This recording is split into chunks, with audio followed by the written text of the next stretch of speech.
అర్హతే లేని నన్ను ఎన్నుకున్నావు, యోగ్యతే లేని నన్ను నీ కొరకు పిలిచావు.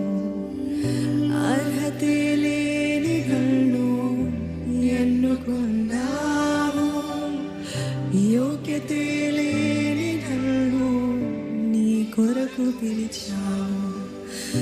ధూళినైన నన్ను పిలిచితివి,